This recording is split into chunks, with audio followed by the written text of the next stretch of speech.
warahmatullahi wabarakatuh. Halo sobat muda, welcome to SPP Simfoni Punya Podcast. Bukan buat bayar bulanan, tapi bikin harimu nyaman. Teng teng teng teng teng teng. Halo sobat muda, di Simfoni Punya Podcast kali ini kamu ditemenin sama aku Vidita. Tapi aku nggak sendirian karena kita kedatangan bintang tamu super hits dan keren banget dari UKM Seni Religius. Halo Kak. Hai. Wah, ini disapa-sapa sobat mudanya. Halo sobat muda. Nah, dengan kakak siapa nih? Mungkin bisa dikenali namanya dan juga dari prodi apa? Ya. Perkenalkan, nama aku Tasriatul Husniawati. Kalau di UKM Seni Religius itu biasanya disapa Husnia. Nah, kebetulan aku dari prodi Tadris Bahasa Inggris. Wah, halo Kak Husnia. Hai. Gimana nih Kak kabarnya akhir-akhir ini? Lagi sibuk atau hektik apa nih? Ya, alhamdulillah hari ini tuh kabarnya tuh ya cukup baik-baik aja, walaupun kehektikannya itu entah itu asistensi mengajar dan sebagainya itu, tapi alhamdulillah masih bisa terkontrol lah. Oke, umumnya mahasiswa Iya, gitu ya. mahasiswa udah mulai masuk ke mahasiswa akhir nih, kayak ya udah habis ini kan udah semester 7 gitu. Nah sobat muda, jadi di Simfoni Punya Podcast kali ini kita bakal ngobrol seputar tema seni ya, seni religi dan juga proses dan latihannya di UKM Seni Religius. Nah kalau ngomong-ngomong tentang UKM Seni Religius nih ya Kak, sebenarnya UKM Seni Religius nih apa sih? Dan juga kegiatan-kegiatan utama yang ada di dalamnya itu apa aja? Ya, kalau ngomongin soal UKM Seni Religius, tentunya kita itu sebuah wadah ataupun sebuah organisasi yang mana kita itu fokusnya di bidang seni. Nah, kalau di Seni Religius di sini itu ada 7 divisi. Nah, terus kegiatan utamanya adalah latihan rutin seperti itu. Jadi nanti 7 divisi itu mempunyai jadwal latihan rutin masing-masing. Tapi di samping kita fokus ke latihan, pengembangan skillnya, tapi kita juga belajar keorganisasiannya juga. Berarti benar-benar balance ya, seimbang Yeah, gitu. kayak gitulah. Seni religinya juga jalan, Yeah. keorganisasiannya juga jalan gitu. Nah, kan sekarang ya Kak lagi ngetren musik-musik juga yang dia itu bergenre hipdut atau pop. Nah, gimana sih cara Kakak atau cara UKM Seni Religius ini bikin seni religi tetap menarik di tengah era perkembangan zaman sekarang? Nah, kalau ngomongin soal perkembangan zaman, biar kita itu tetap bisa mengimbangi lah antara religiusnya itu kayak gimana. Kebetulan di UKM Seni Religius itu ada divisi nasyid. Nah, jadi di divisi nasyid itu kita itu gak cuma yang sesuai religius aja, Islami aja gitu, enggak. Tapi kayak kita sesuaikan dengan lagu-lagu yang lagi hits zaman sekarang itu kayak gimana. Nah, nanti itu perkembangannya bisa di lewat divisi nasyid, juga divisi sholawat, kan banyak lagu-lagu yang lagi ngetren kayak gitu. Oh, berarti ini ya kita ngesesuaiin juga dengan zaman biar iya. kita nggak ketinggalan gitu Iya, sama yang lagi betul viral. Nah, kan tadi kita ada nyinggung ya Kak, kalau di UKM Seni Religius ini ada 7 divisi. Nah, dari divisi-divisi tersebut tuh ada nggak sih divisi yang paling banyak diminati sama anggotanya atau paling favorit gitu? Ada. Itu kan ada 7 divisi. Nah, kebetulan ada divisi qasidah, qiraah, nasyid, kaligrafi, MC, gambus, sama satunya lagi itu divisi qasidah, qiraah, kaligrafi, nasyid, gambus, MC, sama nasyid. Nah, itunya itu yang paling diminati itu ada di divisi MC dan juga di divisi sholawat. Terus selama beberapa tahun terakhir ini anggota UKM SR kan memang banyak, tapi yang paling dominan itu di 2 divisi tersebut, di MC sama di sholawat. Nah, kalau di divisi sholawat itu nantinya bercabang, ada 2 yang bagian vokal, kemudian juga ada yang bagian alat musiknya kayak gitu. Wah, menarik banget ya. Emang mungkin 2 divisi itu juga banyak ya Gen-Z yang tertarik gitu, jadi pengen join. Iya, banyak banget. Nah, tapi kalau ngomong-ngomong tentang divisi yang kita tadi udah bahas ya Kak, kalau untuk latihannya sendiri itu ada kayak berapa kali 1 minggu atau berapa hari sekali gitu nggak? Ada. Untuk semua divisi itu porsi latihannya sama. Jadi setiap satu divisi itu dapat waktu 2 kali latihan rutin selama 1 minggu. Satunya itu di weekday, kemudian satunya itu ada di weekend. Oh, jadi 2 kali 1 minggu ya? Iya sih, kalau di weekend mungkin lebih ini ya, lebih all out karena nggak bertabrakan sama matkul juga. Nah, tapi ya Kak, aku tuh kemarin tuh ada baca-baca dikit ya nih ya. Kalau UKM Seni Religius itu tuh baru aja dapet juara 3 ya Gina Arabi tingkat nasional. Nah, kalau buat lomba-lomba apalagi yang tingkatnya nasional nih ya, persiapan ada nggak sih persiapan khusus atau persiapan yang harus disiapin banget nih ya buat latihan-latihan di lomba nasional? pastinya ada. Kalau ngomongin soal persiapan itu pastinya ada. Cuma karena kita memang fokusnya di latihan rutin, jadi kita maksimalkan di latihan rutinnya itu yang 2 kali seminggu itu. Terus nanti kalau memang ada info lomba terkait divisi-divisi apa, nah itu bisa kita share ke anggota-anggota yang minat mungkin nanti, atau yang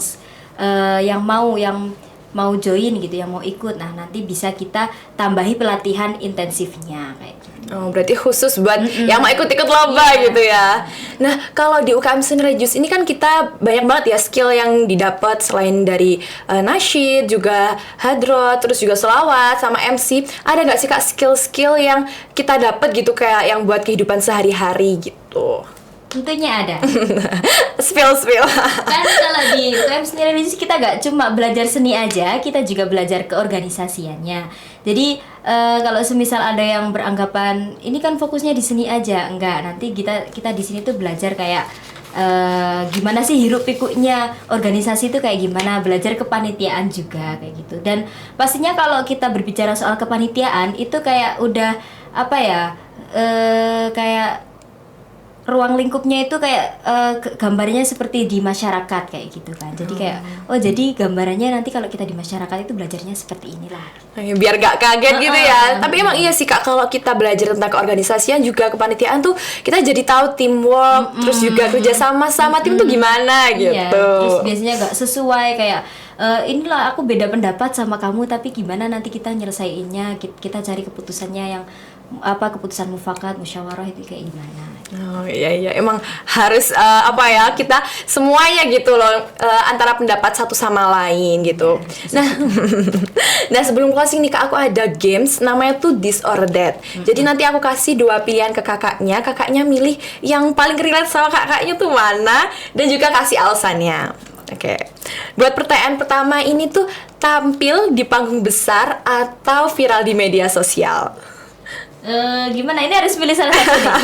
Jujur pilihan yang berat ya. Iya, pilihannya berat. Kalau dari aku sendiri sih kayak 50-50 lah, tampil di panggung besar atau di viral di media sosial. Karena kalau tampil di panggung besar, kebetulan dari kami Seni Religius itu melayani berbagai undangan lah, entah itu hajatan, entah itu pernikahan, atau mungkin biasanya kita juga ada undangan dari kampus, PBAK kayak gitu kan. Itu kita tampil di panggung besar. Oh, berarti banyak jobnya gitu ya Kak? Iya, banyak. Jadi kayak kita itu memang dari kita itu kayak UKM entertainment gitu. Wow. Jadi menerima lah undangan-undangan kayak gitu. Nyiapin banget buat dikerjanya ya, biar nanti tuh nggak shock juga. Nah, tapi kalau dari 2 ini yang paling paling relate banget gitu Kak, pasti ada 50-50 tuh ada 10%-nya tuh. Aduh, gimana ya? Antara panggung besar sama ininya ya tadi Viral media ya. sosial.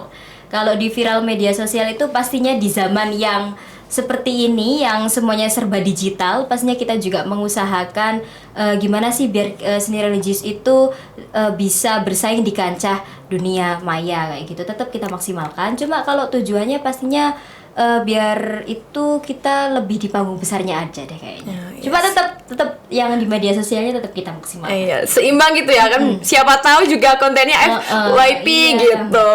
Nah, buat pertanyaan selanjutnya nih Kak, ada latihan rutin atau tampil spontan? Kalau ini pastinya latihan rutin sih jawabannya.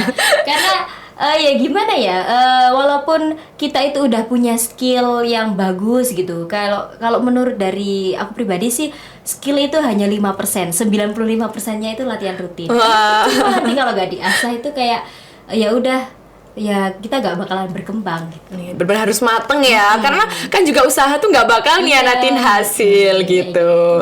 Nah, ini ada pertanyaan terakhir Kak. Yang terakhir ini ada kakak pilih dakwah lewat musik atau seni kaligrafi? Kalau ini sih dua-duanya ya, karena memang kebetulan di Seni Religius itu ada seni musik juga ada, kaligrafinya juga ada. Jadi kalau ini beneran saya nggak bisa milih, karena memang ya dua-duanya ada gitu. Mungkin kalau yang sukanya musik itu bisa berkarya berdakwahnya itu lewatnya di seni musik, di gambus, sholawat, nasyid dan sebagainya.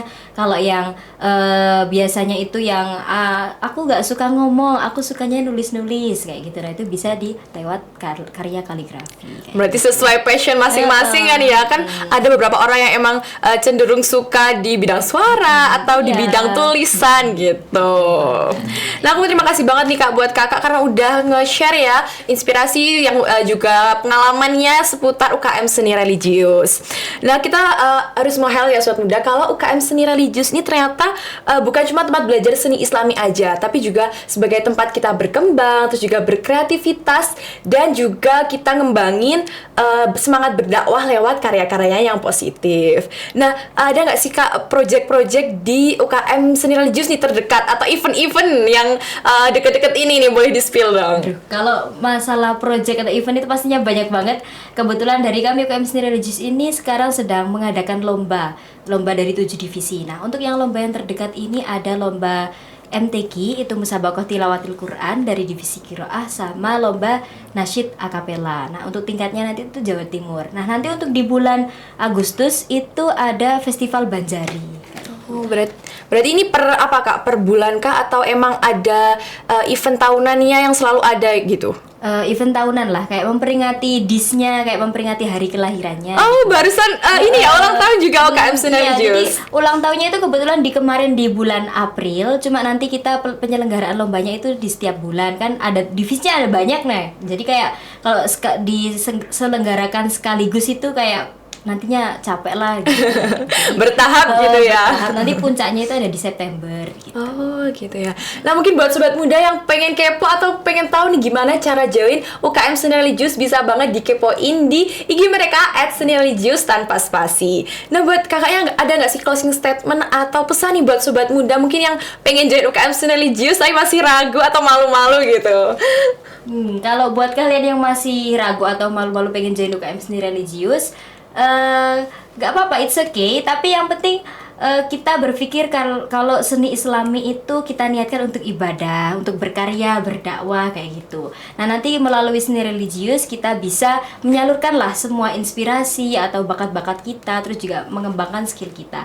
Pastinya kalau kita pengen berkembang kan gak mungkin kita stuck di satu tempat aja. Memang itu zona nyaman kita, tapi kita harus keluar lah dari zona nyaman itu. Ya, bener-bener kena banget ya sobat muda closing statementnya, karena UKM Seni Religius ini juga bisa jadi apa ya, tahapan pertama gitu ya, biar skillnya tuh juga semakin berkembang. Oke sobat muda, itu tadi ya Simfoni punya podcast barengan sama kita. Aku Vidita pamit. Wassalamualaikum warahmatullahi wabarakatuh. Salam peace dan kreasi.